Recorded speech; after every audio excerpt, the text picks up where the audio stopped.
जब प्रभु श्री कृष्ण का रुक्मिणी के साथ विवाह संपन्न हो जाता है, उसके बाद अब वो समय करीब था, नज़दीक आ चुका था वो समय जब प्रभु श्री कृष्ण का और उनके परम सखा अर्जुन का मिलन होना था। क्योंकि अभी तक अर्जुन और प्रभु श्री कृष्ण एक दूसरे से नहीं मिले थे, एक दूसरे को देखा तक नहीं था, सिर्फ एक दूसरे के बारे में सुना था। प्रभु श्री कृष्ण को तो सब कुछ ज्ञात था, लेकिन अर्जुन उनके बारे में सिर्फ सुन रहे थे और वह सिर्फ यही समझ रहे थे कि प्रभु श्री कृष्ण उनकी जो उनके मामा हैं उनके पुत्र हैं। प्रभु श्री कृष्ण और अर्जुन का जो रिश्ता है वो पुरातन रिश्ता है, पुरातन संबंध है। प्रभु श्री कृष्ण और अर्जुन नर नारायण के रूप में हैं। नर नारायण की कथा के बारे में भी हम आपको बताएंगे, लेकिन आज पहले ये बताते हैं कि पहली बार प्रभु श्री कृष्ण और अर्जुन का मिलन कहाँ होगा, कहाँ दोनों एक दूसरे को देखेंगे पहली बार। वो समय अब आ चुका था, क्योंकि पांडव लक्षागृह से निकलकर महाराज द्रुपद के साम्राज्य में ब्राह्मण के भेष में भिक्षा मांग रहे थे। और इसी बीच महाराज द्रुपद ने अपनी पुत्री द्रौपदी, जो कि दिव्य कन्या थी, उनके स्वयंवर का आयोजन किया। मित्रों, दिव्य कन्या केवल द्रौपदी ही नहीं थी। द्रौपदी के अतिरिक्त भी 4 दिव्य कन्या हैं, क्योंकि हमें बताया गया है कि केवल 5 ही दिव्य कन्या हैं, और ऐसी दिव्य कन्या जिनका यदि प्रातः स्मरण होता है तो हम सभी पातकों से मुक्त हो जाते हैं। उन दिव्य कन्याओं में द्रौपदी सर्वश्रेष्ठ हैं। क्यों सर्वश्रेष्ठ हैं, उसका भी कारण है। मित्रों, 5 जो दिव्य कन्याएं हैं, पहले हम उनके बारे में आपको बताते हैं, फिर बताएंगे कि द्रौपदी उनमें क्यों श्रेष्ठ है। पहली दिव्य कन्या महर्षि गौतम की पत्नी अहिल्या, जिनको महर्षि गौतम ने श्राप दे दिया था। जब हम रामायण के बारे में चर्चा कर रहे होंगे तब हम इस कथा का सविस्तार वर्णन करेंगे। और उन्हीं अहिल्या को जब प्रभु श्री राम की त्रेता युग में रजधूल मिली तो उनका उद्धार हुआ। एक छंद लिखा है, विंध्य के वासी उदासी, तपोव्रतधारी, बिनु नारी दुखारे। ऐसा तुलसीदास जी ने लिखा है। क्यों? क्योंकि वहाँ ये सबको पता था, विंध्याचल क्षेत्र के जो ऋषि मुनि थे, युवा थे, उनको ये पता था कि प्रभु श्री राम के चरणों के स्पर्श मात्र से एक शिला नारी के रूप में परिवर्तित हो गई थी। हालांकि ये एक व्यंग्यात्मक छंद है, लेकिन इस छंद से हमें उस घटना की याद आती है। मित्रों, हम इस छंद पर नहीं जाना चाहेंगे। तो पहली दिव्य कन्या महर्षि गौतम की पत्नी अहिल्या थी। दूसरी दिव्य कन्या महाराज रावण की पत्नी मंदोदरी थी, वह भी दिव्य कन्या थी। तीसरी वानर राज बाली की पत्नी तारा, ये भी दिव्य कन्या थी। चौथी दिव्य कन्या महाराज पांडु की पहली पत्नी और अर्जुन, युधिष्ठिर, भीम की माता कुंती, ये भी दिव्य कन्या थी। साथ ही साथ पांचवी दिव्य कन्या महाराज द्रुपद की पुत्री और पांचों पांडवों की पत्नी द्रौपदी, ये भी दिव्य कन्या थी। इन 5 दिव्य कन्याओं में भी द्रौपदी का सर्वश्रेष्ठ होना इसलिए है क्योंकि द्रौपदी प्रभु श्री कृष्ण को अपना भाई मानती थी। लेकिन सिर्फ दिव्य कन्या के भाई मान लेने से वो श्रेष्ठ नहीं थी, क्योंकि स्वयं प्रभु श्री कृष्ण भी द्रौपदी को अपनी बहन मानते थे। वह इसलिए श्रेष्ठ है। और प्रभु श्री कृष्ण जिसे अपनी बहन मान लें, जिसे अपना सखा मान लें, आप समझ सकते हैं कि इस समस्त संसार में उसके जैसा भाग्यवान कोई नहीं हो सकता है। प्रभु श्री कृष्ण की कृपा उनके भक्तों का भी स्मरण करने वाले व्यक्ति पर सदैव बनी रहती है। मित्रों, पांचाली दिव्य कन्या क्यों थी? क्योंकि इनका जन्म किसी के गर्भ से नहीं हुआ था। इनका जन्म यज्ञ के अग्निकुंड से हुआ था। इसके साथ भी एक कहानी जुड़ी हुई है कि आखिर पांचाली का जन्म क्यों हुआ। ये भी एक पुरातन कथा है और महाभारत के साथ इसका विशेष जुड़ाव है, क्योंकि पांचाली के जन्म की कथा को यदि हम नहीं जानते हैं तो हम महाभारत के बारे में कुछ भी नहीं समझ सकते। उस घटना का भी एक अहम रोल है। अब हम बात करते हैं, एक समय था जब अर्जुन के गुरु द्रोणाचार्य और महाराज द्रुपद जब बाल्यावस्था में थे तो एक ही गुरुकुल में एक ही गुरु के पास शिक्षा ग्रहण करते थे। मित्रों, गुरुकुल में आज की तरह नहीं होता था कि बच्चा सुबह विद्यालय जाएगा और 6 घंटे के बाद छुट्टी उसकी हो जाएगी और वह पुनः घर वापस आ जाएगा। ऐसा नहीं होता था। गुरुकुल में बालक को गुरु के सानिध्य में छोड़ दिया जाता था और फिर जब वह अपनी शिक्षा पूर्ण कर लेता था तभी अपने माता पिता के पास आता था। ये जो शिक्षा ग्रहण करने का काल था, इस बीच उसके माता पिता गुरु और गुरु माता ही होते थे। उस समय के शिक्षक, जिन्हें गुरु कहा जाता था, वह भी अपने प्रत्येक शिष्य को अपनी ही संतान समझते थे।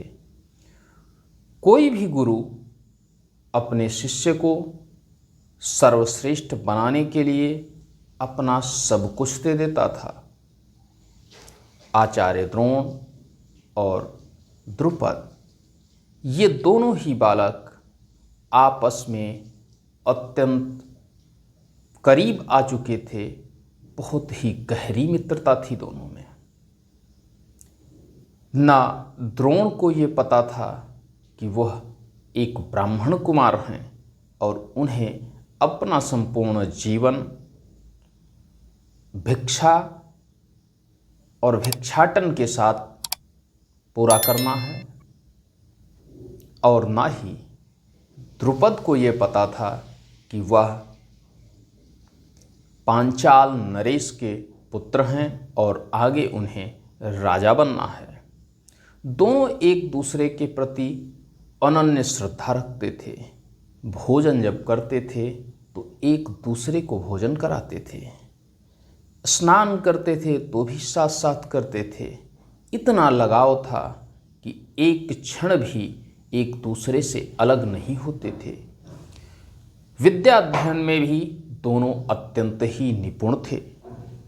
समय बीतता गया। गुरु भी इन बातों से अत्यंत प्रसन्न होते थे। समय का काल चक्र तो चलता ही रहता है। बाल्यावस्था से वह तरुणावस्था में प्रवेश कर गए। धीरे धीरे जब वह युवावस्था में कदम रख रहे थे तब तक दोनों की शिक्षा पूर्ण हो चुकी थी और ज्यों ही दोनों की शिक्षा पूर्ण हुई त्यों ही दोनों गुरुकुल को छोड़कर अपने अपने घरों की ओर प्रस्थान कर गए। जाते समय गुरु द्रोण और द्रुपद आपस में गले मिले। क्योंकि युवावस्था में पहुंच चुके थे तो द्रुपद को ये ज्ञात था कि वह भावी महाराज होंगे पांचाल देश के। इसलिए उन्होंने कहा कि हे मित्र द्रोण, मैं पांचाल का भावी नरेश आपको वचन देता हूँ कि जब भी आप हमारे पास आएंगे मैं आपको अपना आधा राज्य दे दूंगा। आधे के राजा आप होंगे और आधे का राजा मैं होऊंगा। इधर द्रोण के लिए ये कोई बड़ी बात नहीं थी, क्योंकि वह तो समझते ही नहीं थे कि राजा क्या होता है। वह तो नित्य कर्म में और शिक्षा के पठन पाठन में ही ज़्यादा विश्वास करते थे, क्योंकि उनको अगला जो जीवन था वह अध्यापन कार्य से ही गुजारना था। दोनों आपस में विदा लेते हैं। द्रुपद पांचाल देश आ जाते हैं और द्रोणाचार्य जी अपने पिताश्री के पास पहुंच जाते हैं। इधर समय जितना बीतता गया परिवर्तन भी आते गए।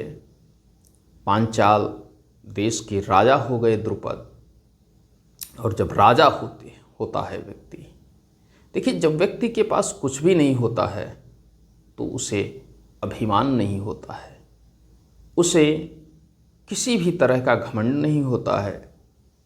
लेकिन जब उसे कुछ प्राप्त हो जाता है, भले ही यह उसकी क्षमता क्यों न हो, किसी अन्य के द्वारा उसे प्रदान किया गया हो, लेकिन फिर भी उसके अंदर अहम का बीज अवश्य बो जाता है। और यही अहम का बीज आज द्रुपद के हृदय में घर कर गया था। उन्हें लगता था कि उनके जैसा अद्वितीय योद्धा कोई नहीं है।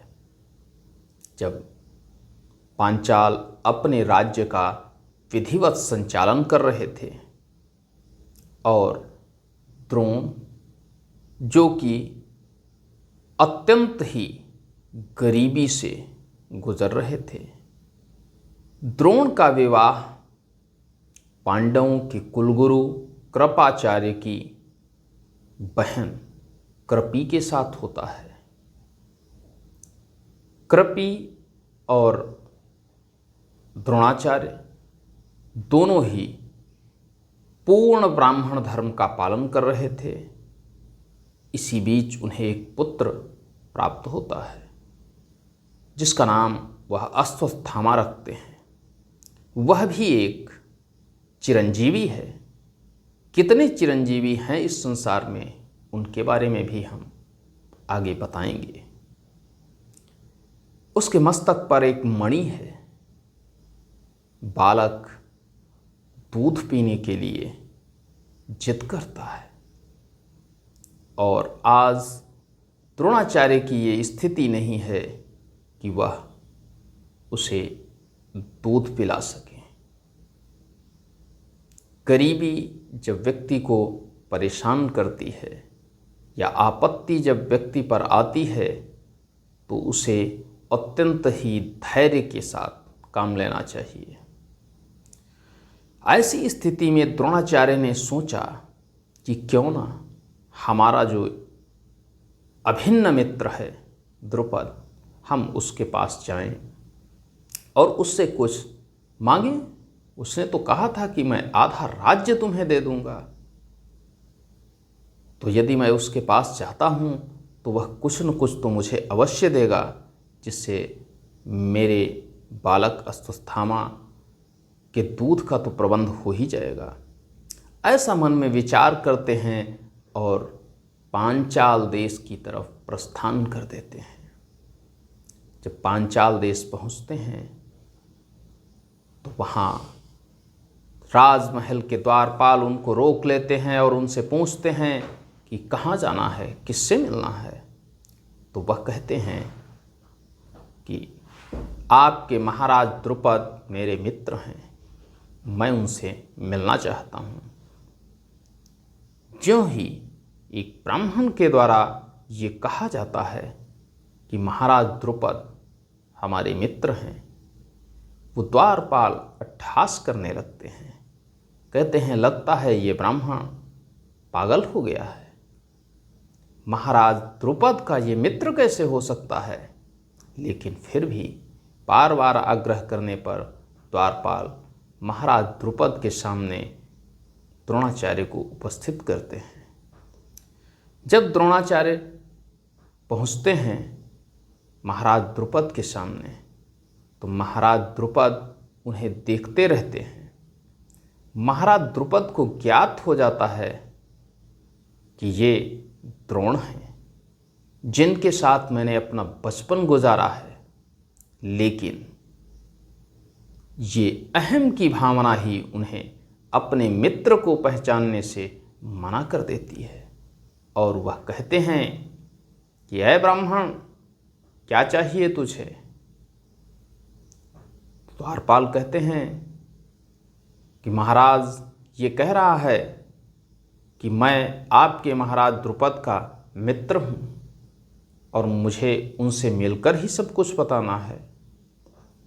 ज्यों ही महाराज द्रुपद मित्र शब्द सुनते हैं वह अत्यंत ही क्रोधित हो जाते हैं और कहते हैं कि मित्र और एक गरीब ब्राह्मण, महाराज द्रुपद, ऐसा तूने कैसे सोच लिया? क्या तुझे कोई दिवा स्वप्न है? तो द्रोण कहते हैं कि नहीं महाराज, तुम मेरे मित्र हो, मैंने बचपन साथ साथ जिया है।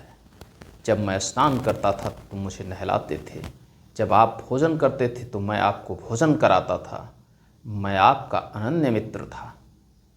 जब ऐसी बात द्रोण के मुख से द्रुपद उस भरी सभा में सुनते हैं तो द्रुपद क्रोधित हो जाते हैं और कहते हैं, पहली बात तो तुझे राजसभा में एक राजा से बात करने का ज्ञान तक नहीं है। किसी राजा को तू कह करके संबोधित नहीं किया जा सकता, उसे आप कहते हैं। जब ऐसी बात द्रोण सुनते हैं तो वह कहते हैं कि मैं किसी राजा से वार्ता नहीं कर रहा हूँ, मैं अपने मित्र से वार्ता कर रहा था।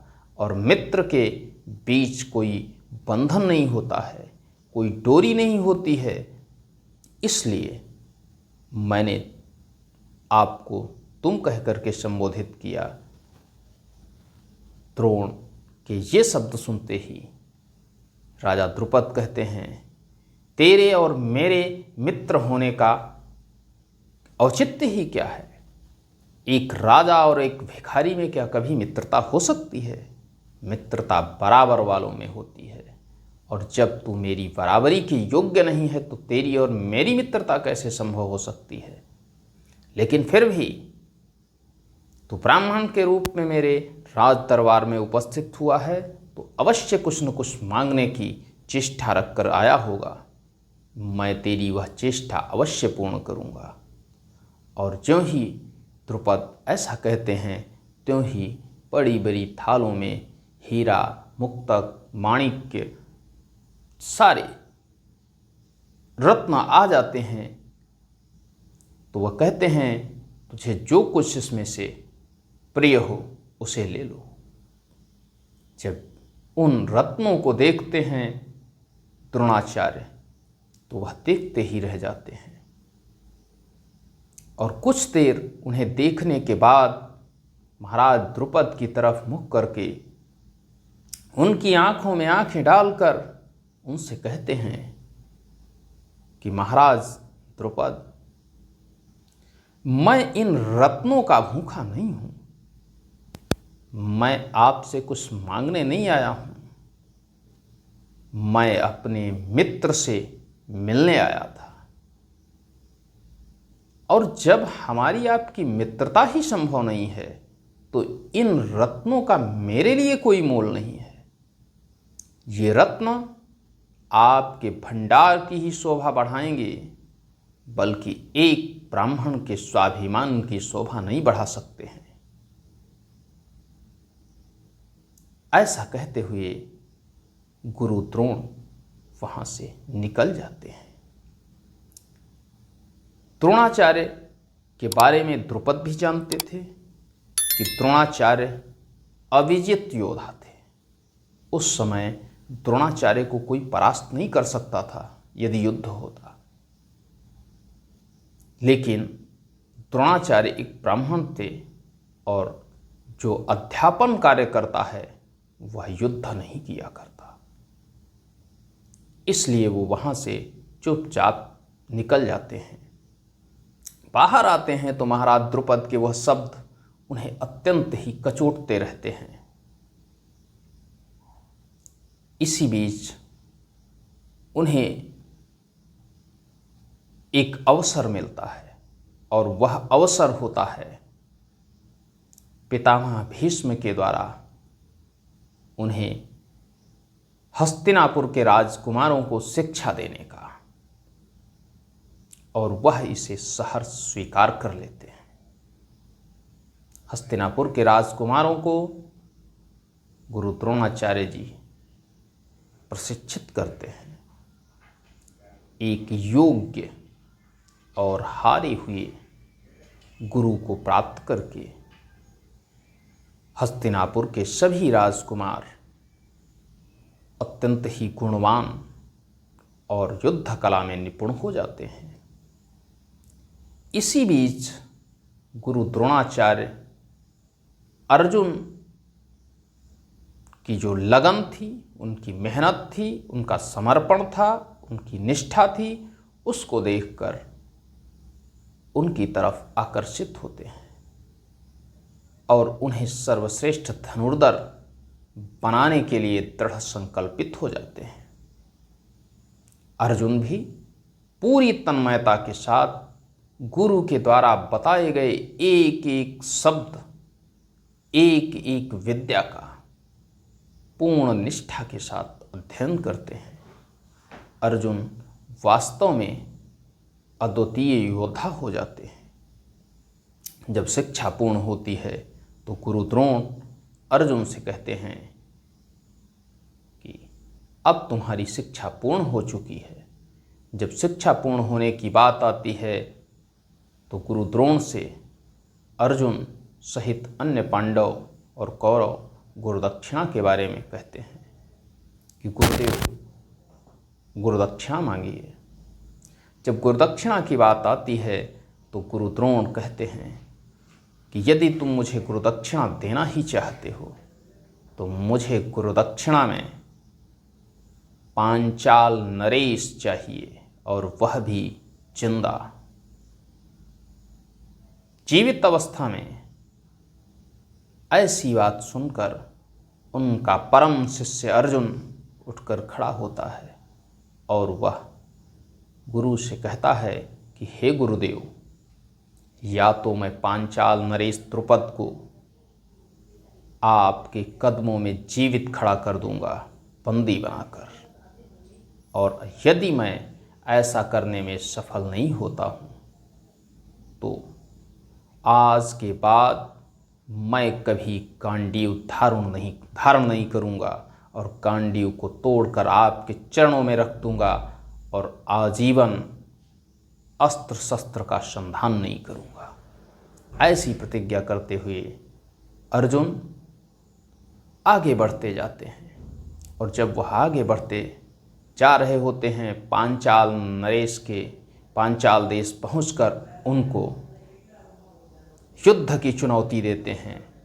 पांचाल नरेश भी महाराज द्रुपद, जो कि स्वयं द्रोण के परम मित्र थे, एक अद्वितीय योद्धा थे, तो वह जानते थे कि मुझे पराजित करना इतना आसान नहीं है और इन राजकुमारों के द्वारा मुझे पराजित किया जा सकता है। ऐसा सोचकर वह युद्ध के लिए आते हैं और द्वंद्व युद्ध दोनों में होता है।